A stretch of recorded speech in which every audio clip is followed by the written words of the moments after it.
Welcome to Cultivating Victory Live. I'm here today with Glenn Schultz and with a special guest from Mex Hass Avocados. We have Mr. Alex Alvarez. Hi. Welcome. So Alex is from Michoacán, Mexico. His family has farms and orchards in Michoacán, and they also run a produce shed in Colorado and distribute produce from your farm and elsewhere, correct? That's it. When I was growing up, people were buying food from, maybe a couple states away, and today it comes from all over the world. Mm-hmm. And so nobody better to tell this story than Alex, and if you'll kind of share with us a little bit about your farm and about the steps in between from the time the produce is harvested to how you get it to consumers. If I could interject something here real quick. So I've been working with Alex close to a year now, and what we started off doing was I started picking up his out of date, I guess, so to speak, or really food scraps that were going out of date, and composting them at my farm. So. And since then, we've really become pretty good friends. And like you said, I've started thinking about, wow, he's got great avocados. He's got great tropical fruit. Where else do we get those type of things? So it's something that I'm now offering at the farm. That's now available. And so anyways, just a great guy, great personality. He's easygoing, and I always love talking to him about his business and the challenges and successes they have. So with that, Alex. Thank you. Well, the thing that we started our family was like years ago when my grandfather started to make the first avocado orchards there. The thing is that when I was growing up, I was seeing how the avocado industry was growing up in Michoacán. And the very important thing that we are working right now is to change the conventional way to produce the avocados to the organic way right now. And that it has been a little bit difficult because we are accustomed to use for some problem in the avocado, for some pests, some any problem that we can get in the avocados, use the chemicals right away to get the nice fruit, and don't allow to be cosmetical errors. So right now we are like 120 hectares of avocado, my family, and only the 10% is organic, trying to be in a special place. Don't allow nothing around the orchard that will be used by chemicals. But that is a really, really difficult way to do it, because when you are doing it, the change from the conventional to the organic, the process is so difficult because the plant feels the difference when they don't have the chemical help. So that is the way that we are looking right now about the conversion from the conventional to the organics, and we are really interested in push all that way for the trying to keep to give to the people the better quality, maybe not a cosmetical appearance, but the better quality from the people who is eating that. Alex, what when you're doing this conversion, sometimes during the transition to organic, a big paradigm shift that I see growers go through is shifting from looking directly at the plant health to the soil health. And I just wonder what you're doing differently in terms of looking at soil biology and overall soil health in the organic versus the conventional. We start avoiding all the chemicals to the soil, helping all the NPK mainly, and using all the compost from the animals. Manure. the manure. Then from the fungus and all that stuff on the tree, we start to use the garlic or maybe some spices, some even some another animals that could help to avoid the spider, the red spider that we have the problem with the avocados. We use the animals that can eat the spider, the red spider. Okay, so you're introducing biological controls. That's the name. Exactly, you're the expert on that. So that, but in the way that is so complicated to get the quality that the people is accustomed to get from the orchards, because in the transition you can avoid all that steps, and there will be maybe aesthetically not too good, a little bit bad, maybe the size not too big, and other stuff that you can get in that transition. Do you have any idea what the levels of soil carbon are on your farms? No, I need to check with the guy. Okay. That will be my homework for the next one. So the transition to organic is a challenge I think growers everywhere are facing, because the consumers are coming forward saying they want more organic food. You're not living and working on the farm. You're up in Colorado. Tell us a little bit about what you do and how that's a necessary component of the operation altogether. Well, when I was working in Michoacán, I was getting a lot of capacitation about the alternatives, avoiding the chemicals for the orchards. We went down to Cuba to get all the humus to use it from the soil and for the leaves. We were trying a different compost, getting the right temperature, the right minerals on it, and all that stuff. But there was like a process, like 5 years, trying to first get all the knowledge about the changes from conventional to organics. By the way, right now, there are a lot of technology using it in Michoacán for make the conversion to organics. And right now here we are just in the market trying to grow up the people who wants to know the difference between the conventional avocado and the organic, and see the difference. We are telling the people that the organic could keep it for more time than the conventional. When we break it or when it's ripe, the flavor is a little bit different. You need to make a little gourmet to try to feel the difference.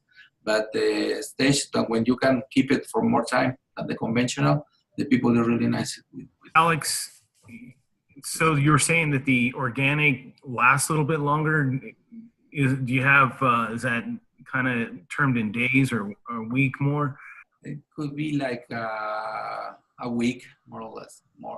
A week. And you said the flavor conditions. The pulp is in a better condition than the conventional. You're the only place that I'm aware of that actually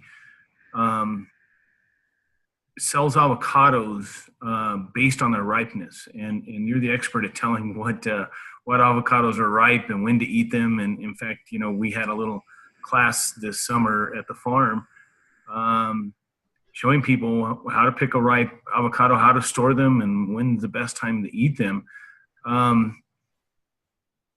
Can you expand upon that? Well, the normal process that when we are cutting the avocados on the orchard, we have a rule from all the growers and packing houses there that it has to be with the 21% of dry matter. That is a condition to get the exportation from the avocado from Michoacán to U.S. Once that you got the 21% of dry matter, that is really hard. That is like a rock. So that is the way that you can take it in from the orchard, take 3 days on the packing house, getting the cold that we need, and make the transportation, cross the border, and bring here to the warehouse. In that way, you can keep it like 1 month in the green conditions and in the hard conditions. You have to take it out, or you will need it ready to eat, or like Mex Hass slogan is the ripe is because you take it and put it in the ripening room. There is a little bit of ethylene gas that we use to get the ripening, and with only 48 hours, you can get the break stage that is a little bit soft, but not exactly the ripe enough to eat. So we got only 1 more week to move it. So that is the way that we can be ready with 48 hours before we will need it to move all the markets, ready to eat. Okay. All right. So how long does it, once you start that ripening process, once you put it in the ethylene gas, you keep it 48 hours, then you send it out to the stores. Yeah. Will it continue? Does that trigger the starting process? How long can it store before you trigger the ethylene? And then how long does it continue ripening after you apply the ethylene? Before the treatment, you can get it like 30 days. 30. And when you put in the ripening room for the 48 hours, you can have only 10 more days to use it. Okay. You had explained to me the transportation. Talk to us a little bit about what it's like to cross your fruits into the United States. You have a port you have to go through, and just explain that process. Yes. When you got the avocados on the packing house, you had to get down the temperature of the avocados because they're too warm at the normal temperature there. So you have to keep it on 40 degrees Fahrenheit. Put it on the transportation with, but there is in the packing house, there are the USDA people checking like a sample of every lot that arrived to the warehouse and cutting to check the seed, that there are not any bug or anything infections there. And then they give you a seal for the truck to put in and send it to the border. Once that you are in the border, you have to be registered with the FBI, anti-terrorism, and all the stuff that the government is asking to have. And then we make the transportation. The Mexican transportation is not allowed to cross to the United States, so we had to change the container in the border and pick it up to here. That is only the way that we have to do. Las huertas ocupan tener permiso. And does that take like a week, or how long does that, or just a couple of days to do all that? Once that is on the transportation, 3 days to be in the That's pretty fast. For this, there is a very, very special control. In the orchard has to be registered with the Zagarpa, that is the USDA Mexican, with the USDA, and the packing house has to be registered with the USDA and with the Zagarpa, both authorities, the Mexican and the American. And in the border, you have to be registered, and you have a traceability with the, you see the label in each box. You can know from which for which municipality it is, which orchard, who's the owner, who's everything in the sticker. You can see. So it is not the easy way to put in an avocado here. Do you have to do anything other than just have them inspected? Do they require you to? Well, I don't know. That's probably. Well, in the orchard, they are working all year round, checking all the trees. Don't have any pest there. Don't have any bug, any fly. Pero ¿quién hace Mediterranean USDA? fly, all the pests that we are not allowed to move it. Pero USDA, ¿verdad? There is working together the Mexican and the American authorities, the USDA and the Zagarpa, all year round in the orchards. So you are not allowed to put any avocado in your orchard if you are not clean and if you are not supervised for the authorities, and if they check it that you are good to send the avocado to the US. And the reason for that, they don't want to transfer bugs to the US. You think that's the reason for it? There are two ways. Don't send any bugs or any pests to here. But the other one is that to allow that the Mexican avocado comes to the US was a very difficult process, because the Californian guys and the Florida guys was telling that Mexico was hosted of the Mexican avocado was hosted of the Mediterranean fly. For that reason, if we don't have the inspection on site inside, I think that is the name. So if we don't have the inspection inside in Michoacán, there could be a lot of problems during the transportation. If you send it in an open truck or you don't have the control with the seals and on the truck or something, you can get any fly that could be bad for or agreement from the transportation and from the process to the avocados. So we prefer to pay a lot of money having the USDA guys in Michoacán working and checking inside and not have any problem with any bugs on any fly in the industry. When we start sending avocado to the United States in 1997, the consumption of the avocado was like 200 grams of avocado per capita, per people. What is it now? That has to have gone up. We got increased it to 2.5 kilograms of avocado per person. Okay, so more than 10 times what we used to eat in terms of.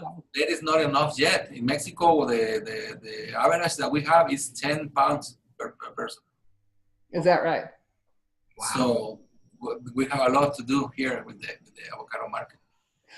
So it's been an interesting trend to observe as it's changed since when I was a young adult, you were told not to eat avocados, they'll make you fat, they're high in oils, they're this kind of thing. And of course, now we're realizing that many of us have health problems because we're not getting enough of the beneficial fats, enough of the healthy fats. How do you see that changing the demand for avocados?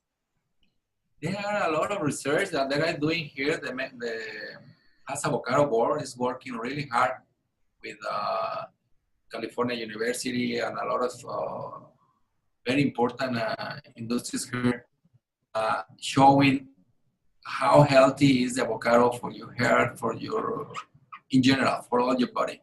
So, and taking away all the bad ideas that we have, all the taboos that we got about that the avocado fat is bad, and it's gonna do this, and all of the ideas that we have about the avocados, they are changing the mind of the people with all the new research that they have.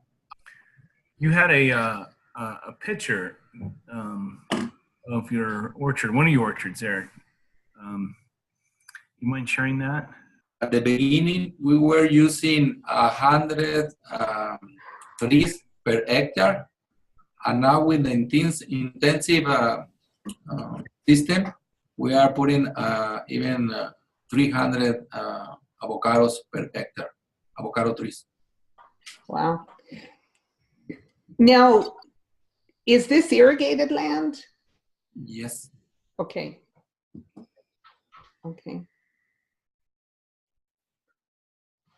Yes, it is. There are some orchards that you don't need to be irrigated because they have a very good weather there and enough water. But right now, most of the avocado orchards are needing the irrigation. ¿De dónde sacas el agua? Okay. And what are water rights like in Mexico? For all. It's free. Pero dile que tiene el pozo. We can use it from some rivers, and sometimes we have to dig Yeah. to get the water. But they don't have any charge. No. You don't have to pay for that. Is there a time of year that you want the rain to arrive? Or do you kind of get rain throughout the year? There is normally May to June. It will start to rain. Okay. And it finishes in October or November.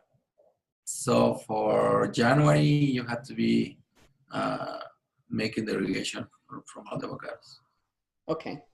So that would be like your dry season. Yeah.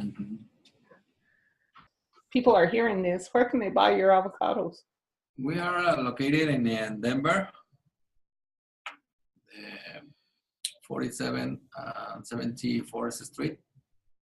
Okay. Dile que tienes mexicano. Mainly, we are the distributors for all the Mexican stores, most of them, all the Mexican restaurants too, and even some American guys, something like Glenn. Is there anything else you would like us to know about the operation and the work you do? I want to add just some information about why the Mexican avocados are different than the other ones, because the variety is the same, but the Hass avocado, that is the most common you will see. But in Michoacán, specifically Michoacán, in Mexico, we have the soil with the combination from the soil with the weather, because there is volcanic soil. All the Michoacán side, there is a volcanic soil. In combination with the weather, the water, and I don't know the name, the root that we use to put the Hass variety, we call the criollo, the main seed, the rootstock. the stock that we use is the criollo.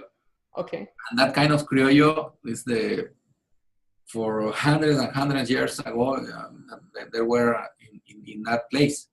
So that makes that in Michoacán, we can get avocados all year round. And you don't have that in California, Chile, in Israel, in any other place. You don't have that, because we think that is the combination of all those factors, and then we can get like 4 bloomings. Is that name? 4 bloomings, 4 seasons during the year. Wow. So you can get right now one avocado that is blooming, the other side that is like a little almond, the other side like an egg, and you can be cutting the right size avocado at the same time right now. So that makes the difference between the Mexican avocado and another avocados, that you can feel even in the flavor. There is like a creamy, like a butter, that is not exactly the same with the other origins of the avocado.